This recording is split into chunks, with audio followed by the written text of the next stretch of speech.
धार्मिक नगरी उज्जैन अपने आप में कई विरासत और रहस्य समेटे हुए है। आज की बात की जाए तो आज तकरीबन 4 बजे जब बाबा महाकाल के दरबार में भस्म आरती की जा रही थी, तो उसी समय इस जगह पे खुदाई का कार्य चल रहा था।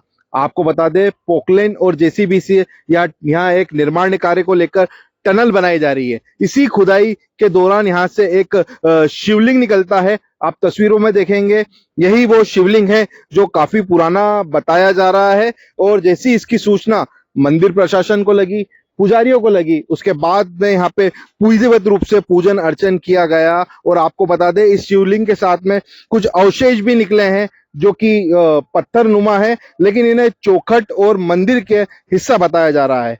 महाकाल नगरी अपने आप में कई सारे रहस्यों को समेटे हुए है। ऐसे में हमारे साथ में बात करने के लिए यहाँ पे गुरुजी मौजूद है, जो कि अक्षत व्यास है, जो कि प्रसिद्ध ज्योतिषाचार्य है और पंचांग करता है। इनसे चर्चा कर लेते हैं, क्या कुछ विशेष महत्व इस जगह का है। देखिए, महाकाल वन जो है ये आज का नहीं है।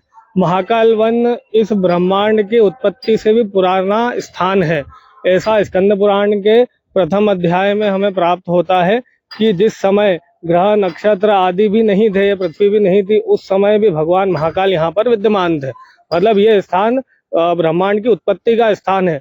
तो कई नगरी बसी और कई नगरी उजड़ गई यहाँ पर। ठीक है, अभी अगर हम वर्तमान के समय की ज्योतिष के अनुसार बात करें तो ये जो है आपके 7वें मनवंतर का 28वां कलयुग चल रहा है। मतलब 7 मनवंतर पूरे हो चुके हैं और 7 मनवंतर पूरे होने 7वें मनवंतर का 28वां कलयुग चल रहा है।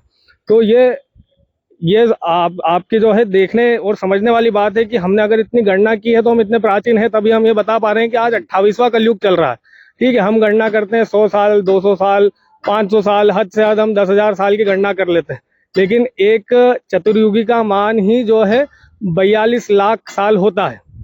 तो ऐसी चतुर्युगी यहाँ पर 28 बीत चुकी है और उसमें भी 7वें मनवंतर की। ठीक है, तो एक मनवंतर में जो है करीबन सहस्त्र युग होते हैं, 1000 युग होते हैं एक मनवंतर में, महायुगी होती है।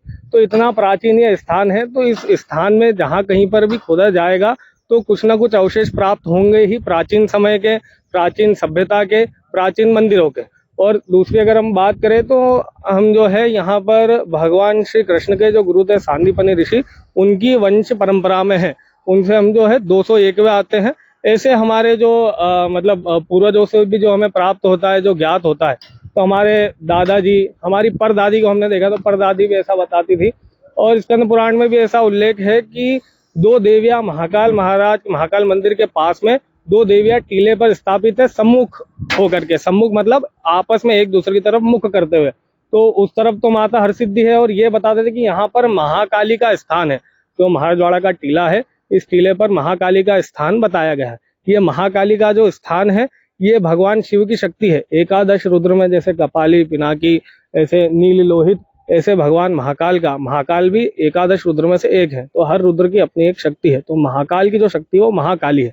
अभी तक हम गढ़कालिका को, हरसिद्धि माता को मानते हैं, समझते हैं, किंतु जो हमें परंपरा से, पूर्वजों से जो प्राप्त होता है, जो वेद पुराण आदि में प्राप्त होता है, ऐसा कहा जाता है कि महाकाली इनकी शक्ति। और महाकाली टीले पर विराजमान है, दूसरी देवी के सम्मुख होते।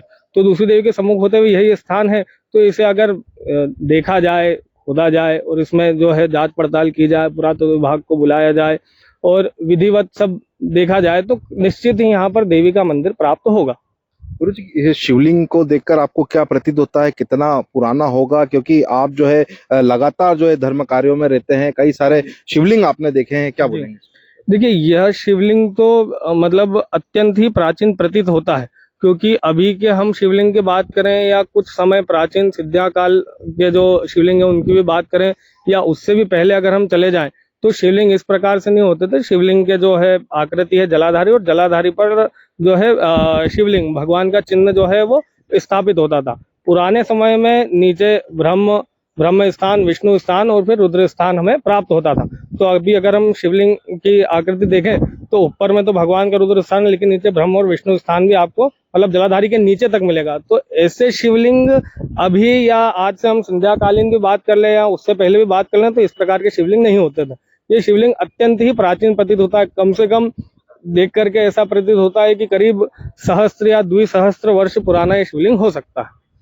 और आसपास क्या कुछ और निकल के आ सकता है अगर बात करें तो यहाँ पे? आसपास मैं आपको बताऊं कि एक तो जो काकभूषणी जी की गुफा थी वो भी यहाँ पर मिल सकती है। इसके अतिरिक्त अगर हम बात करें कि जो महाकाली का मंदिर मैंने आपको बताया, तो महाकाली का पूरा मंदिर यहाँ पर प्राप्त हो सकता है, सीढ़ियाँ शिखर वगैरह सहित गर्भगृह सहित यहाँ पर प्राप्त हो सकता है अगर विधिवत यहाँ पर जो है खुदाई की जाए माता भगवती की आराधना करते हुए।